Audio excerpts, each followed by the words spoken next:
तीन फार्मूलाज थे जो हमने कल डिस्कस किए थे बड़ी तफसील से फ़ारूक साहब। एक फार्मूला ये था कि जी शहबाज साहब प्राइम मिनिस्टर और पीपल्स पार्टी के पास सदारत, और पंजाब में हुकूमत साजी के एवज़ सीनियर वज़ीर और 3 वजारतें और गवर्नर, और बलूचिस्तान में पीपल्स पार्टी का वज़ीर आला और JUI फे का गवर्नर, 7 वजारतें। सिंध तो उनके पास आ गया। दूसरा फार्मूला ये था कि अगर बिलावल साहब आते हैं तो फिर कोई नून लीग की शख्सियत सदर हो और पंजाब में हुकूमत साजी में मुआवनत। एक तीसरा फार्मूला भी था जो ज़ेरे बहस आया, ज़ेरे गौर आया, वो 2.5 बरस का था। बिल्कुल। तीसरे फार्मूले के ऊपर कंसेंसस इसलिए नहीं हुआ फ़ारूक साहब कि अगलू ने कहा कि अगले 2.5 साल के न वेखे ना। तो ये बात तो दुरुस्त है। मैं कल ही यहाँ पर अर्ज कर रहा था, बलूचिस्तान में हो भी तो चुका है ना। बलूचिस्तान की हद तक हुआ है, वहाँ पे ये सूट करता है, वहाँ पे ये हो भी जाता है। लेकिन दूसरे की बारी कहाँ आई थी? वो दूसरे के खिलाफ तो अदम एतमाद नहीं आ सकी थी, और आपको याद है उसकी वजह से फिर पार्टी तितर बितर भी हुई थी जी। तो वफाक में शायद ऐसा बलूचिस्तान वाला फार्मूला या ये 2.5 साल वाला फार्मूला, सियासत में टाइमिंग ये अहम होती है, और आज की टाइमिंग ये कह रही है कि आसिफ जरदारी साहब अपने जो हिस्सा उनका बनता है उससे ज़्यादा लेना चाह रहे हैं, और शायद लेने में कामयाब किसी हद तक हो भी जाएं, जो आज 1-2 दिन में चीज़ें चल रही हैं। मैं आपको इस सारी हंगाम में एक इंटरेस्टिंग खबर बताना चाहता हूँ प्लीज़, ताकि मुस्लिम लीग काफ की तरफ किसी का कोई खास ध्यान नहीं है। नहीं है। हाँ। वो मैंने कल बताया नेचुरली साढ़े ये क्या मतलब मुस्लिम लीग काफ ने क्या करना है। हाँ।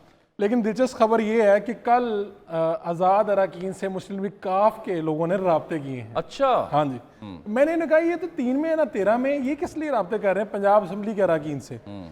तो बात ये पता चली कि ऑफर ये आई कि यार ये ले लें, जो कहते हैं ले लें, लेकिन आप हमारी पार्टी ज्वाइन कर दें। तो मेरी दिलचस्पी मजीद बढ़ी कि आखिर क्या लेना देना भाई इनका, ये तो हुकूमत नहीं बनाने जा रहे। तो 2 पता चली चीज़ें इंटरेस्टिंग। एक ये पता चली कि पंजाब असम्बली की स्पीकरशिप पे नज़र आ गई है मुस्लिम लीग काफ की, चौधरी ख़ानदान की स्पीकरशिप पे चूँकि खबर रहती है नज़र।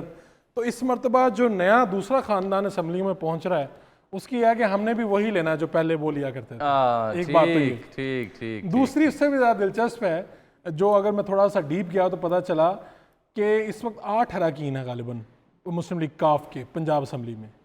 तो अगर 3 और मिल जाएं तो सेनेट की एक नशिस्त भी मिल जाती है। जी, जो कोटा है जी, वो 3 और मिलके कोटा पूरा हो जाता है। एक सेनेटर आप मुंतखब करवा लें, कर लेते हैं। उस शख्स को जो हार गया है। हाँ, वो अभी से इसके ऊपर वर्किंग कर रहे हैं। कल से उन्होंने कहा जैसे तैसे करके ये मैनेज कर लें। अच्छा, ये अस्सी तो अपना लइए ना। बड़ा ऐसा बेते बाकी नौ सियाने निकले, बहुत सियाने निकले। उन्होंने कहा हमारा बेशक छोटा शहर है, इस 2-3 लोगों को साथ मिलाने से एक तो हम स्पीकरशिप कर लें किसी तरह से सिक्योर, और दूसरी तरफ ये है कि हम सेनेट की भी अपनी सीट पक्की कर लें। अभी से तैयारी शुरू। जबरदस्त, बहुत आपने ये तो खबर हो गई। उससे अगली दिलचस्प खबर ये है कि पाकिस्तान मुस्लिम लीग नून के वसीम कादर साहब हुआ करते थे, लाहौर से उन्होंने रोहेल असगर साहब को शिकस्त दी, और मामला एक हुआ था बड़ा गंभीर। अगर आपको याद हो, हमजा शहबाज साहब के साथ मसला हुआ था इनका।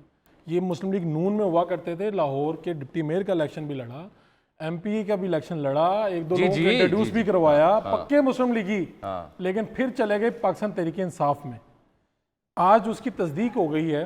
कल मुझे मुस्लिम लीगी हलकों से ये पता चला था कि वसीम साहब ने रब्ता कर लिया, खुद ही रब्ता कर लिया, सानू करने की जरूरत ही नहीं पड़ी। तो मैंने रजी दादा को कहा था कि यार नून लीग वाले बड़े ढीले जा रहे हैं, रब्ते नहीं कर रहे। वो इन्होंने यहाँ पर बैठ के उनकी क्लास ली है, कल ही उन्होंने लोगों से रब्ते किए हैं, और कुछ 5, 7, 8 ऐलान आपके सामने आ चुके हैं।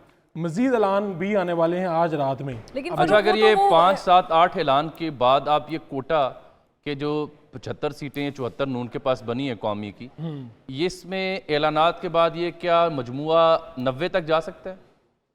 इतना बड़ा मजमुआ अभी तो फिलहाल मुझे लगता है कि शायद इसमें 2 दिन मजीद लग जाएंगे। लेकिन इसमें बात यह है कि जब आप लाहौर का कौमी असम्बली का रुकन तोड़ लेते हैं, इधर से आज़ाद शामिल होना शुरू हो जाते हैं। ये लाहौर का आपने PTI का बंदा तोड़ा है, ये वो दूसरा आज़ाद नहीं है। तो इसके बाद आप बारगेनिंग में कंफर्टेबल पोजीशन में आ जाते हैं, और खतरों के खिलाड़ी आसिफ जरदारी जो इससे पहले तैयारी में थे, सबसे यारी अभी तक वो किसी आज़ाद का ऐलान नहीं करवा सके। मेरी इतलात के मुताबिक टीमें तो उनकी भी बहुत एक्टिव हैं। अगर मुस्लिम लीग काफ एक्टिव हो सकती है, जिनके बारे में आपका और मेरा मानना है कि वो सोए हुए थे। अच्छा, एक खबर थी मेरे पास कि जरदारी साहब ने एक नाश्ता भी दिया हुआ था रजी साहब, उसका क्या बना था? मेरे इल्म में नहीं है। वो फिर नहीं हो सका, वो नाश्ता अकेले ही करना पड़ा। वजह बन गई जैसे आखिरी में शामियाने लगे थे और वो भी अकेले ही खाना पड़ा।